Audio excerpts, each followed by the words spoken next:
तो नमस्कार मित्रों, आजना ताजा हवामान समाचारों में आप सब मित्रों हार्दिक स्वागत है। आज तारीख 13 ऑगस्ट 2026 અને વાર થયો છે ગુરુવાર। મિત્રો, બંગાળની ખાડીમાં એક લો પ્રેશર સર્જાયું છે, જેના લઈને રાજ્યની અંદર ભારે વરસાદની શક્યતાઓ વ્યક્ત કરવામાં આવી રહી છે। જાણીશું મિત્રો આજે કયા કયા વિસ્તારોની અંદર વરસાદ છે એ જોવા મળવાનો છે। બંગાળની ખાડીમાં જે નવું લો પ્રેશર સર્જાયું છે, જેના લઈને ગુજરાતની અંદર વરસાદી માહોલ જોવા મળ્યો છે, જેના પગલે આજે પણ ગુજરાતના 5 જિલ્લાઓમાં વરસાદનું યલો એલર્ટ જાહેર કરવામાં આવ્યું છે। આજે મિત્રો કયા કયા વિસ્તારોની અંદર વરસાદ જોવા મળશે તેના ઉપર એક નજર કરીશું, તો વિડીયોને અંત સુધી જોતા રહેજો અને દરરોજના તાજા હવામાન સમાચાર મેળવવા માટે અમારી YouTube ચેનલને પણ સબસ્ક્રાઇબ કરી દેજો અને તમારા વિસ્તારોની અંદર આજનું વાતાવરણ કેવું છે અમને કોમેન્ટમાં જણાવજો। દક્ષિણ અને ઉત્તર ગુજરાતના અનેક વિસ્તારોમાં સાર્વત્રિક વરસાદ નોંધાયા બાદ હવામાન વિભાગે આગામી દિવસોમાં પણ ગાજવીજ સાથે હળવાથી મધ્યમ અને ભારે વરસાદની આગાહી કરી છે।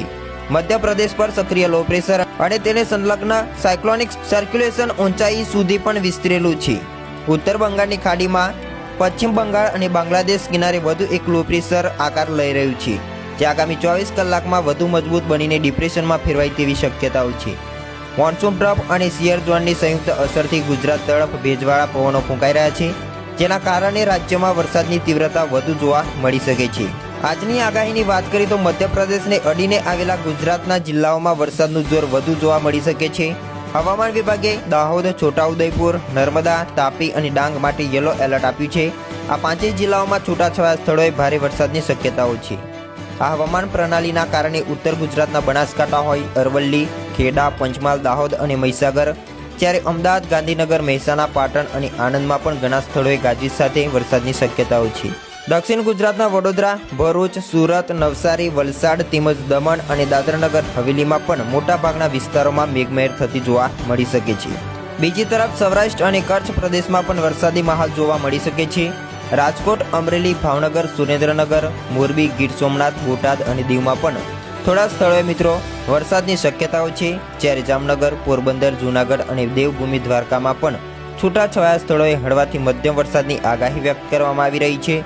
રાજ્યમાં આગામી દિવસોમાં પણ વરસાદની તીવ્રતા વધવાની શક્યતા હોવાથી તંત્ર પણ સતર્ક કરવામાં આવી રહ્યું છે। આજે મિત્રો રાજ્યના કેટલાક વિસ્તારોની અંદર ભારે વરસાદને લઈને એલર્ટ આપવામાં આવ્યું છે, એટલે કે એ વિસ્તારોની અંદર ભારે વરસાદ જોવા મળી શકે છે।